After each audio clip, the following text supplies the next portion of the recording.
This is West Coast Sasquatch Research.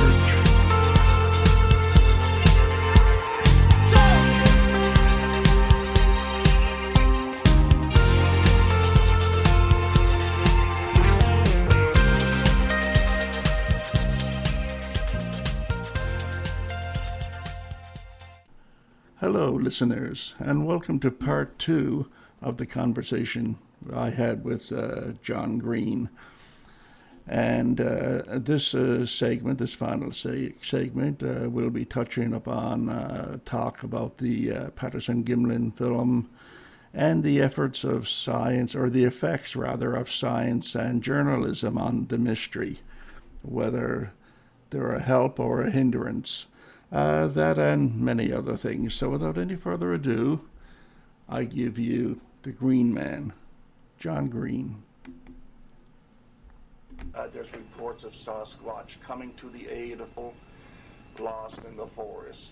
Sasquatch helping their child. Well, we do have a zoo report of gorilla doing exactly that, so known to dismiss these out of hand, but on the other hand, there are so few of them that it would just take a very small number of people making things up to account for them. I had a discussion with somebody not too long ago. They thought that I don't want to get a kill and no-kill, pro-kill, no-kill thing, but they figured that Sasquatch should be killed, and hopefully soon, just one, just one, to prove that it does exist. And then the governments or the powers can enable legislation to protect these creatures and everything else. My act on it was that there is more than enough land for Sasquatch, that it does not need any kind of federal or government protection, at least not in the next 20, 30, 50, 60 years. Or what do you think, that there's anything that is endangering Sasquatch in any way? I would say that real estate development in Florida is destroying a significant proportion of the habitat For the scope, yeah. But overall, the continent, no, they have immense area that very little human footprint on. I did some figuring on about how much untouched land there is in British Columbia, to the Yukon and Alaska combined, and it is immense compared to the population of those three areas. The land is vast. Well, and they don't need it to be untouched. There's speculation of how much land does a Sasquatch need? One Sasquatch, how much territory to roam in? I don't know. Well, where do people come up with these figures, these guesses? I mean, there must be thousands of them to be in all the places that they're reported. Yes. But how many thousands? It's just a guess. And so it is just guesswork as to whether or not this creature is on the verge of some say it's on the verge of extinction. Oh, that's ridiculous. How no? No, they're not under any pressure at all. They obviously have never been numerous. No. It's certainly a possibility that the population was knocked down by the same diseases that wiped out so many of the Indians. That's an excellent point. Yes. Yeah, they would presumably be susceptible to them, just as the great ape. But as to anything that's happening today causing them to become extinct, you can't make any case for that. With the advent of the internet now, all kinds of new things are coming up about not so much Sasquatch itself, but about the way that it's researched. And there's so many different ideas coming in from so many different sources. Easier now for someone to pull off a hoax Now let me tell you. Sure. Yes, like in 1970, you report from California with a description of the beast and the encounter, and then later you got one from Alaska, and the description was much the same and everything. Wouldn't that date each other, those reports? Not by 1970, no. The movie was by then. Ah, well, that's true. Anyway, you see the point I'm getting to. Now, in the early days, anybody can make a hoax now can go on the internet for an hour and check out all the information they need. Yeah. So does that make it? Of course, it makes it tougher. Well, in the early days, if you heard of anything, you were there because. Yes. If you tried to do that today, I mean, forget it. That's exactly what the BFRO is trying to do. Exactly. But, you know, and there's hundreds of them, and they are not able to keep up. No, everybody has, I guess everybody, for every 10 stories that come in, you have to make a choice of which one you will investigate. Well, out of 10, probably there's 5 you will just write off as soon as, you know, the thing was in my living room. And then, but all of the BFRO guarantees as to the reports on their website that they actually post public is that one of their investigators has made contact with a person who says, yes, I'm responsible, this is what happened. And, you know, it certainly is no possibility of, you know, doing a search of the site and investigating the character and the history of the witness and all the things we would have gotten in the beginning. Couldn't do it. How about hoaxers in general? Do they do any damage to the public's perception of Bigfoot? I mean, well, the media reaction certainly has. Yes. We've gone over the years through a phase where anything about this was news, to where anyone who was doing something about it was news, to where the only news nowadays is people who claim to prove it's all a hoax. Yeah. There was a phase there where any scientist who showed an interest was news.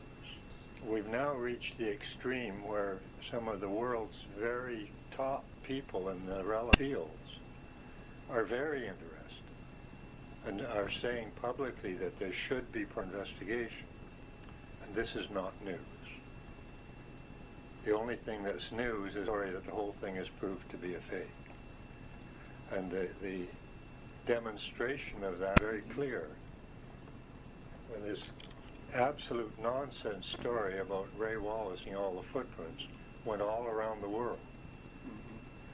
In exactly the same time period, Denver Post ran a major article sidebars on these key scientists who were saying it should be investigated. Associated Press wouldn't even carry the story. It never went anywhere beyond Denver. To me, as a newspaper man, this is absolutely shocking. And I tried to contact some of these people at Columbia University as a long-established graduate school of journalism. A side issue from that is keeping tab on the press. The response was, well, nobody here is interested in taking this up. In other words, for 40 years, we've been butting our heads against a barrier manned by the scientists saying there can't be any such thing as, you know. Now they're stepping away from the ramparts and the media are stepping up to take their place. Really fascinating. The media is seeing to it that this heresy does not get to the... Well, it seems to be the case when you can bet that someone who has Bigfoot up in the attic would get more press than something like the Skookum Cast would. You know? Well, I mean, it's yeah. They seem to want the relics to the tabloids, and Yeah. That's where the story stays. Yeah, yeah. Quite If you determined can't- in that. If you can't sensationalize it, bury it. Yeah. You know? Well, for example, right now, we have the proof, absolute and indisputable, that the Patterson film is genuine. The newspapers refused to carry anything of that. Isn't that amazing? Well, it can't be so, therefore they're not going to be taken in, therefore they weren't going to run the story. But, you know, as a result of this silly book where people are claiming that they were involved in making the film, we've gone back to looking at the film and realized that although you can't establish beyond dispute the size of anything, you can establish the relative size of things that are right there in the same film frame. Mm-hmm. And this creature has an intermembral index, the comparison of the length of the arms to the length of the legs, that is totally outside the human range, so cannot be a human in a suit, but it is also totally outside the range of any other known primate of any size at all.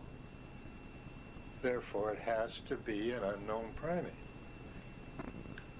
And this can only be ignored. It cannot be our gains. All you can do is say, well, you can't measure properly on the film. Well, you can't measure with precisely, but the difference is so great that it doesn't matter.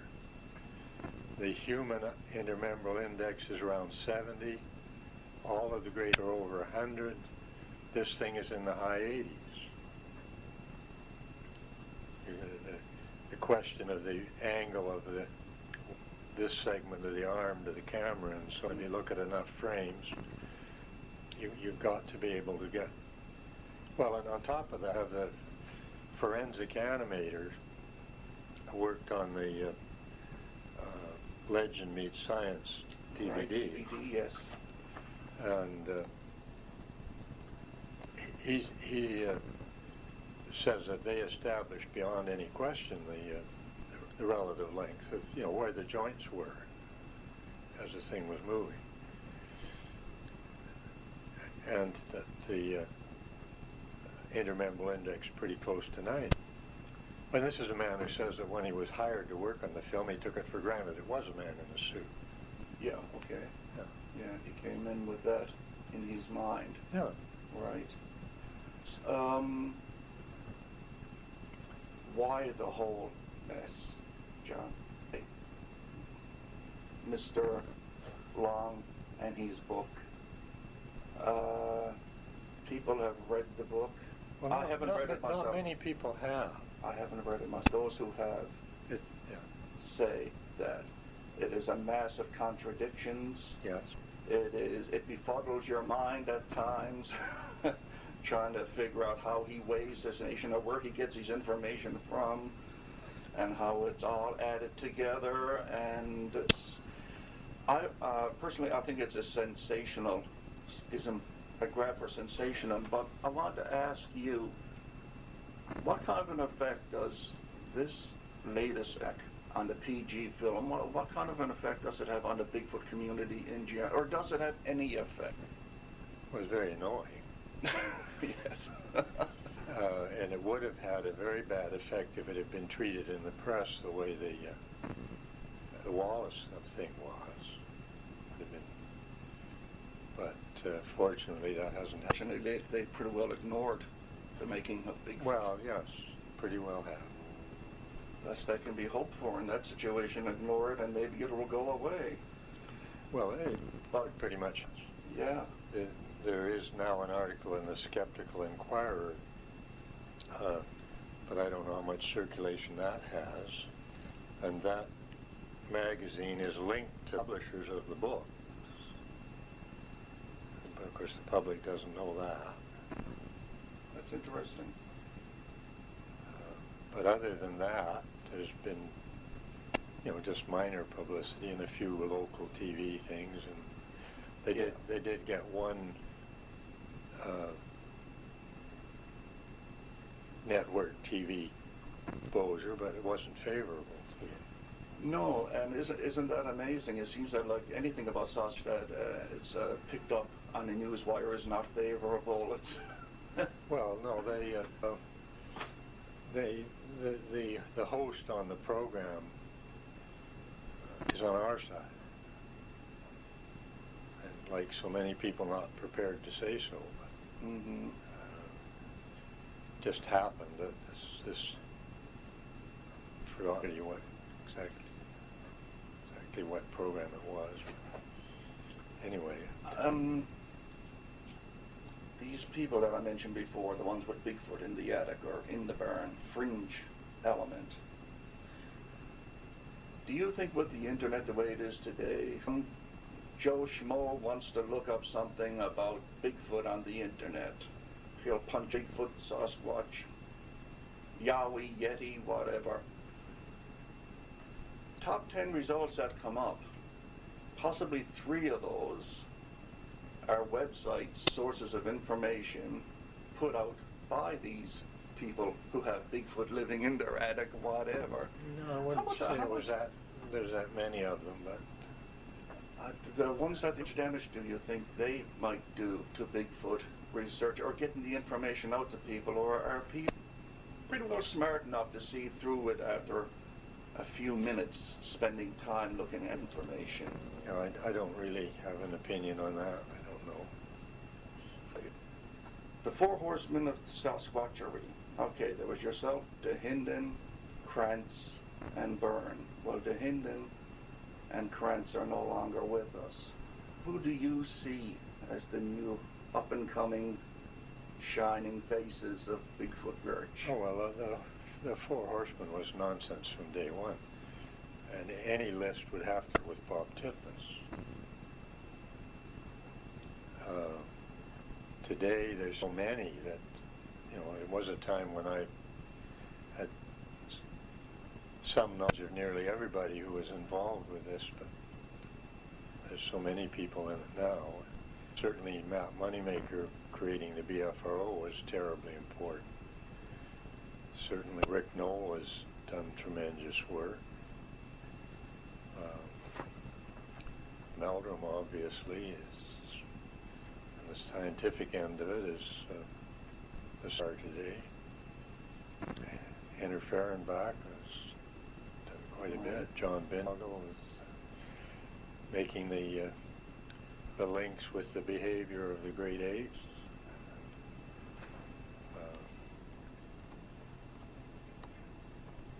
So there's no shortage of people to take up the flag before it hits the ground. Oh, heavens, no. and you know, the Four Horsemen, well, you know, includes Peter Byrne, who's just a well-publicized fraud. It's ridiculous. You don't have too much contact with Peter Byrne? No. I saw enough of him 40 years ago. Your books, On the Sasquatch and the Year of the Sasquatch, which I have copies of. Well, the Year of the Sasquatch became yours with Bigfoot. Well, it's the Year of the Sasquatch was about a specific year. Uh-huh. And so it doesn't exist. There's a bit of it in the Encounters with Bigfoot is really just a part of the same book. Right. I redid On the Track of the Sasquatch in 1980, and because it would have been too fat, because these were saddle-stitched books, I divided it in 2. We can also make more money that way. You know, charge more for 2 small books than for one large one. Well, people have the option of only buying one. So really, Encounters with Bigfoot is a separate book. It's just that when I stopped selling books and turned it over to Hancock, and I'm just an author for his book. He brought out the second one with that title. Well, your book, The Best of Sasquatch. Well, that again is now the thing's been put in one. Yeah, is there any new reports added to that one? No, not really. Well, That didn't appear in your it original. isn't in that context. There's I think 4 additional short chapters. One's about the intermembex. One is about other developments like the Skookum Cass. One is about the Ray Wallace. Oh man, my memory's useless. I know there's 4, and I may already have incorporated 2 of them in one here. But you know, there is new material in there. Right. Basically, the basic thing is that you had the Wallace thing that went around the world. Mm-hmm. Suddenly makes the things that went on in 1958 newly relevant. Otherwise, there probably never would have been another day. In 1958. That's the big that Ray Wallace is supposed to. In California, in Eureka, yes. Yeah. The ones that were found. And you see, I'm now in the situation, I'm the only person alive who investigated both the original Bigfoot and the big movie. Right. Titmus is gone, Rennie DeHinden is gone. There weren't very many of us in the first place. Most people, well, yeah, there's only Rennie and I and Titmus.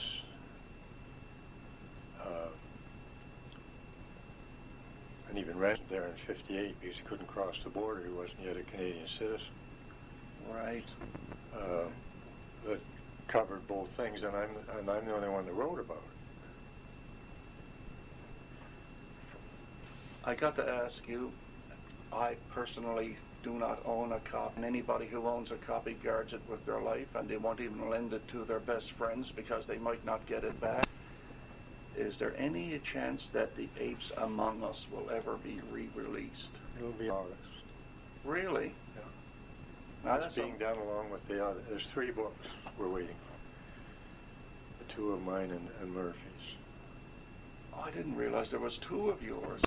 Yeah, the Apes Among Us is being reprinted. Excellent. That's going to be good news for a lot of people. I hope so. I can see them now checking up how much money's on their credit card. They'll be phoning Hancocks as soon as they read about this. I'm thinking of the people who's paid $300 on.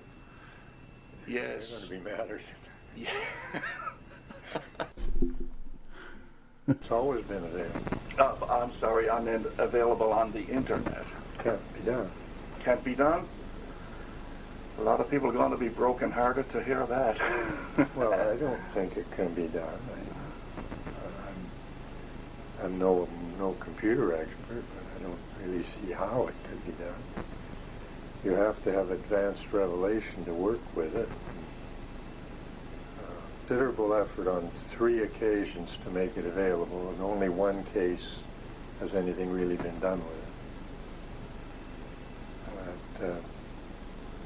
You know, the person has to get themselves set up to be able to run it. Yeah, so this is still an ongoing dilemma. Well, I don't see it as so much so. The company that makes advanced revelation still exists. I'm sure that a machine that will run DOS can be, you know, well, actually the museum has it. You know, they got an old computer and they have the database. It's there in the museum. The problem there is that you have to know precisely what questions the machine can handle. And you have to have this little booklet that goes with the thing. Mm-hmm. Right, yes. And it's too, you know, it's not all that simple have to be prepared to, if you want an answer to a question, well, some things are very easy. And if you want to know how many white ones there are, you can do that in 10 seconds. Because what the program actually does is line up every report of a white one for you to look at. But the first thing it does is tell you how many it found, and that's all you wanted to know. Right. But then if you want to know how many white ones were found in British Columbia, what percentage compared to Washington, and you know, this kind of thing, then it gets very labor intensive. Well, I mean, yes, I mean, you try to put, say, 3 things into a question. There's nothing in the database that can handle that. And the answers to your 3 things may be in 3 different files in the database. So the retrieval program would have to be huge. Well, huge and powerful. Yeah, to be able to do it easily, someone would have to write a really fabulous program. You know, you'd have to jump around between files, Right. do calculations, and you know. So no one can expect to have your files under their Christmas tree in the next few years on 5 CDs.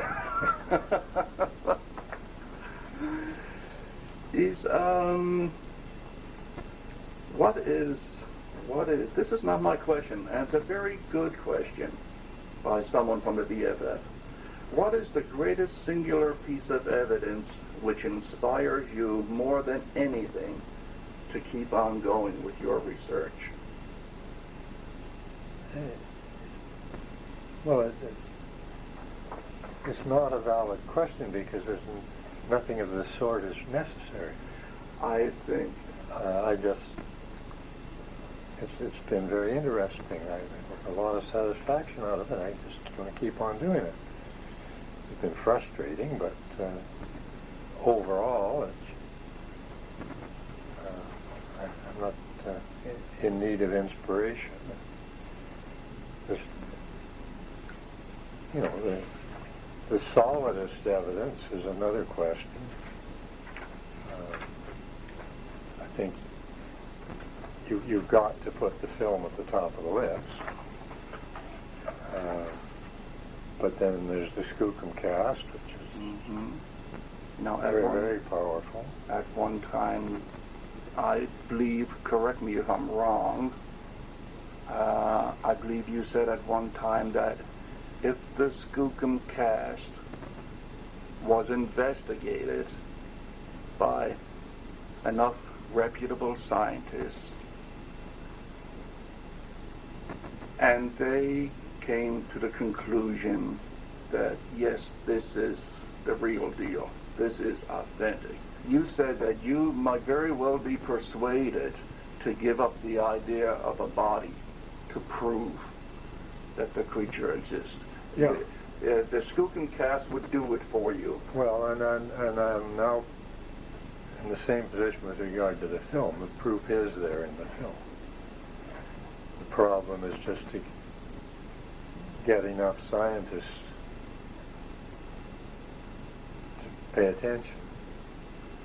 But the beautiful thing about the film is that it fits perfectly with the scientific method. Replicating the basis for the the claim that it is genuine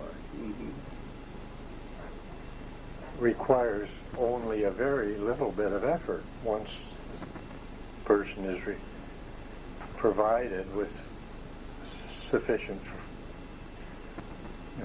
fairly large frames from the film in which to make their own measurements.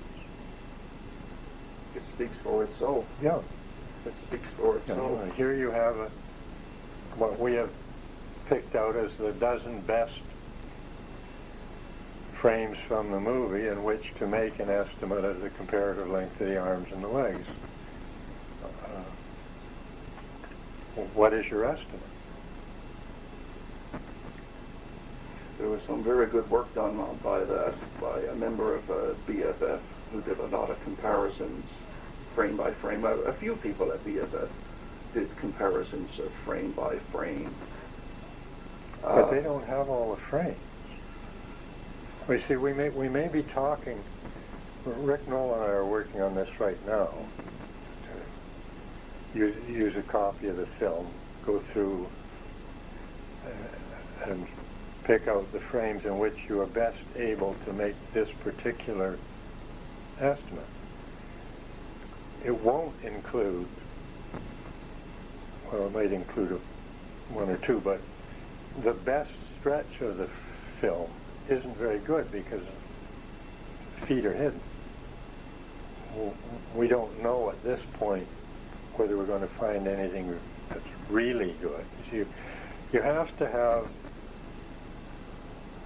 in the same frame at least a half of the arm and a half of the leg square dead on 90 degrees to the camera. Now there may not be such a frame. You can certainly get one or the other, but if it's not in the same frame, then that adds complications. Fortunately, Patterson's film was taken not from a standing height.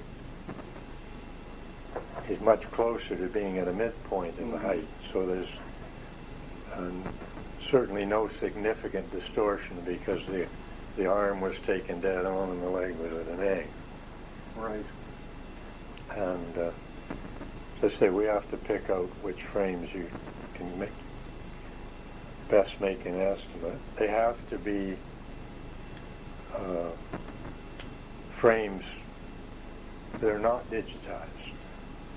I mean, straight enlargements from the movie, so that nobody can argue they've been fiddled with in a computer. Right. Exactly. And if you're going to get them to, I would hope, dozens of people, then you have to have a lot of them. So, you're starting to run up a significant cost.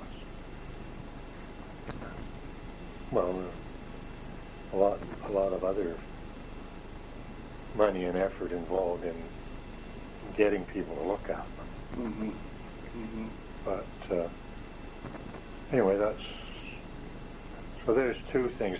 I wanted the Skookum cast to be taken around the continent. We had several good starting points of somebody who said yes, they'd like to look at it. The first question was, could we get everybody to come to look at it where it is? But that's very expensive. You have to pay a heck of a lot of airfares. Yeah. So Rick Noel is present caretaker of the cast. But Rick is concerned that it could be destroyed on the highway. No, Yeah, which is valid. I would take the chance, but I'm not him, and it's not my cast. Right. At one time, it looked as if. Oh, Christ. Anyway, the wildlife biologist who was one of the three that found it, Mm-hmm. if he and I would take it around. But then he died. And Leroy Fish.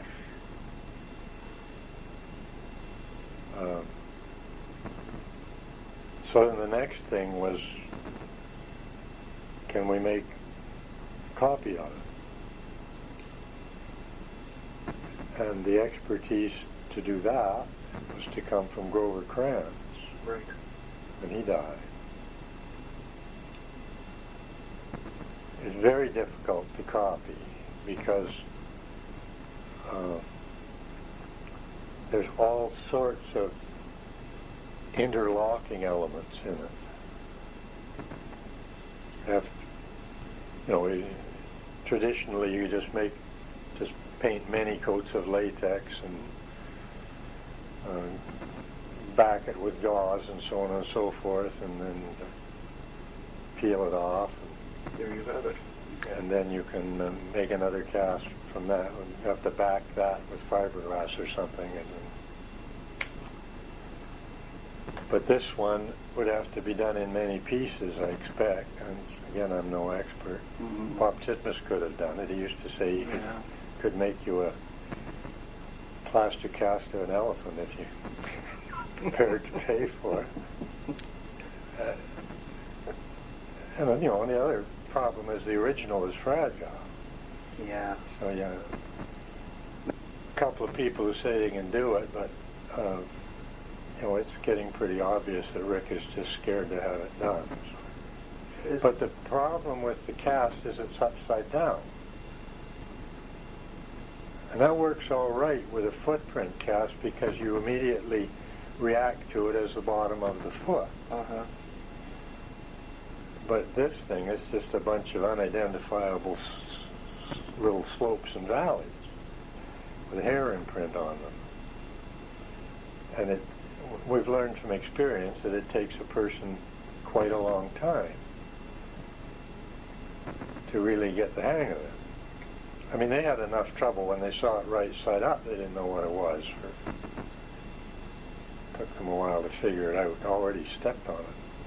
Fortunately not in a critical place before they realized what they were dealing with. It would work better, I think, if it was displayed on a wall. Because when you're looking down at it, you can't get away from your brain thinks it's looking at the ground. Yeah, perception is there, yeah.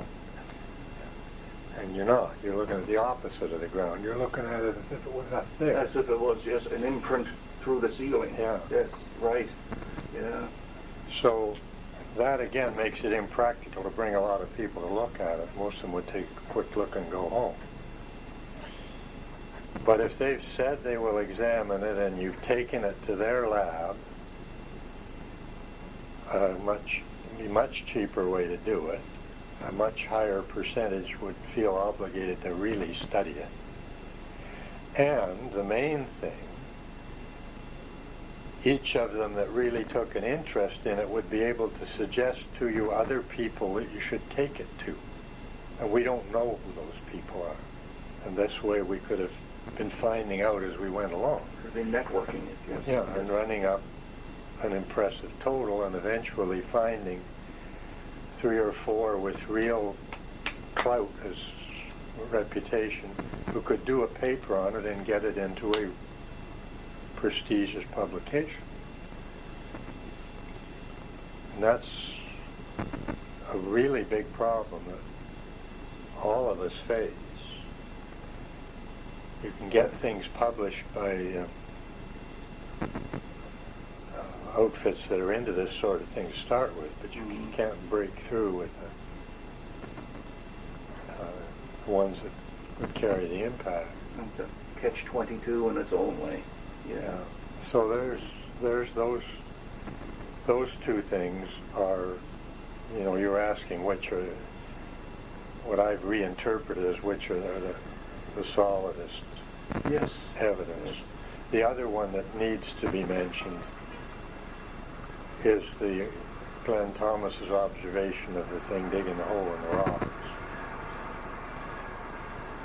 Because again, it defies explanation as to how it could have been done other than the way he says he observed. I understand it's fallen in a little since I last saw it, but it's only about 6 or 7 years since I last saw it, and it had been there for 30 years before that without any change at all. And when I first saw it, it was almost new. You know, there's no moss on the rocks. It's obviously newly exposed.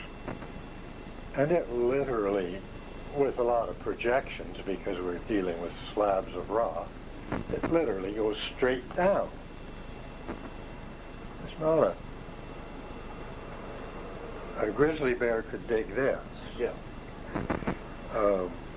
Jim Hukin found, after he retired as a wildlife biologist, said if there's one of these, there should be more, and went looking for them and found probably another 10 anyway. Really?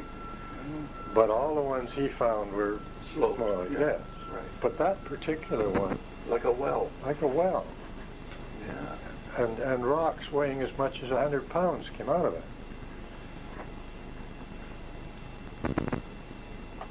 You could have How fun. are you going to do it? The only way that a human could do it would be take the whole thing apart and then rebuild it with a hole in the middle. Some amazing things out there for sure. And the other thing is that Rennie and I phoned at night after dark to Glenn Thomas and said, would he show us this thing? We first heard about it. And he said, sure. And we said, will you show it to us tomorrow morning? And he said, sure. So we drove all night to Portland, so that he had no opportunity whatsoever To set anything up for us. And I mean, once we were involved with it and looking at it, I mean, you know, there's no way he could have anyway. No. Pretty amazing feat. Yeah. Well, he simply couldn't have done it. I mean, there is no equipment existing today. When you get a backhoe in, they make a hell of a big hole. They do. Yeah. Yeah.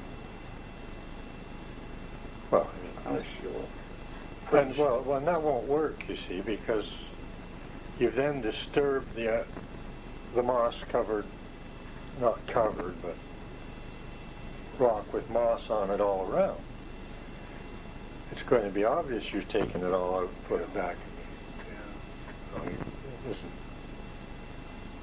a different situation today, but when the thing was new, because it was new, it was only, I would say, months old at the most when we saw it. So there's another, well, of course, every set of footprints also reaches the same criteria that you can't find any way they could have been faked. No, well, I shouldn't have used the word every, but there are a lot of sets of footprints that. All right. See, another thing that papers won't publicize, which really surprised me, there's a $100,000 reward for anyone who can show how the footprints in Bluff Creek back in the 50s and 60s were fake. $100,000 is a lot of money. Yeah, but it's no use if nobody knows about it. There should be certainly somebody stepping up to the plate to take a crack Well, at that. if a lot of people buy the new Best of Bigfoot, it's in there. It may get around, but literally the newspapers just ignored that. I mean, I'm so sure it has to be a fake, I guess. But it's real. It's a real $100,000 for anybody who can do what Who's offering this reward? the museum in Willow Creek. The Willow Creek, okay. Yeah. Yes, I do recall, yes, reading something about that some time back. Yeah. And I know the money's there because I was responsible for it being there. You know, I'm not taking it on their say-so. Right, right. I'm sitting here talking to you, and I'm thinking, what's it like to be John Green? I mean, just off the cuff, I want to ask you, because there's in Bigfoot circles as Bigfoot royalty, Sasquatch Not royalty. by any means by everybody. Not by everybody, but by a fair number of people very loyal to your thoughts and your ideas. And at the same time, I'm sure there's other people that say, well, there's that Bigfoot fella. You know, he writes books about Bigfoot, wink, wink, you know. And that's, No, that you got that one by the wrong end. ah, That sort of thing went on until I wrote a book. Okay. As soon as you've done something where you make money from it, You earn everyone's respect. everybody immediately. understands. Now you're not the hack on the corner. Now you're a respectable author Yeah. and businessman. I'm sure a great many local people really thought well, it became obvious when I wrote the book. Uh-huh. Suddenly the attitude was noticeably different. I hadn't really realized what the attitude was up until then because nobody was saying anything to my face. Right. You know, but So, how do you... Now, I want to ask you this because it could be... I think this whole Bigfoot Sasquatch thing, people who are interested in it, like myself, and people who are going to be reading this or listening to this tape or whatever, they invest a lot of their time. Some even invest money in searching or researching for Bigfoot. How do you separate your private life from this, or do you separate it? Is it intertwined? I mean, if I'm on the computer for 8 hours a day with Bigfoot forums and looking up different things in that, and the wife gets on my case about things, you know, it's, I say, okay, it's becoming a bit of an obsession. You know, I'm stepping over the line here. I should keep this for my own time, and it has nothing to do with my personal life once I'm away from it. well, I never got into the condition that Rennie was in, for instance. I always had a lot of other things going on. Mm-hmm. And I was very fortunate that June was with me when we first saw footprints. It helps when the other person understands Yeah. what you're doing. We went down to California together with another fellow. So, you know, she knew it was something real, and she met Bob Titmus Mm-hmm. on that occasion. Everybody spends their time on something. Yes, that's quite true. It's, I had something here, and, oh yeah, okay. And this will probably be the last question, because I think it'll wrap it all up nicely, and it's from Stacy from Michigan, who's a member of the BFF. But I heard a rumor that you have a membership at the BFF, Bigfoot Forums, and you even posted there once or twice in the past. Yes. Yeah. I think that's some information that a lot of people didn't know. Okay, the last question then. Okay, from Stacy. With all of the ups and downs, the joys and the heartaches, with still no personal sighting on your part, was it worth it? And if you had to do it again, would Sasquatch be a part of your life? This is the pregnant pause where you're supposed to go on for 10 minutes. I think that's a good answer. Sure. John, I want to thank you for taking your time out to sit here and have this chat with me this morning. To me, this was my birthday present. Well, it was at this point that John's wife June came into the room and asked if we were planning on having any lunch later on. So I stopped the recording at that point, and we got on to other things for the rest of the morning. Now, sadly, June Green passed away on January the 17th back in 2012. And John, as of May 28th, this month, it'll be 5 years since John has passed away, back in 2016.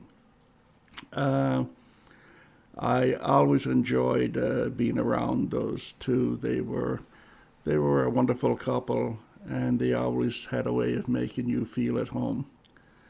And That's it. That's my conversation with John Green. I hope you got something out of it.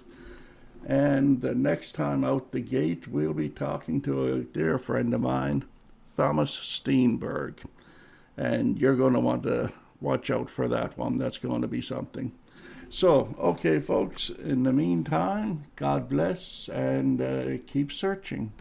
Okay, dear listener, that about wraps it up for now. My name is Jerry Matthews. You can reach me at yellowcoyote@talis.net. Thank you for your interest, and until the next time, keep searching.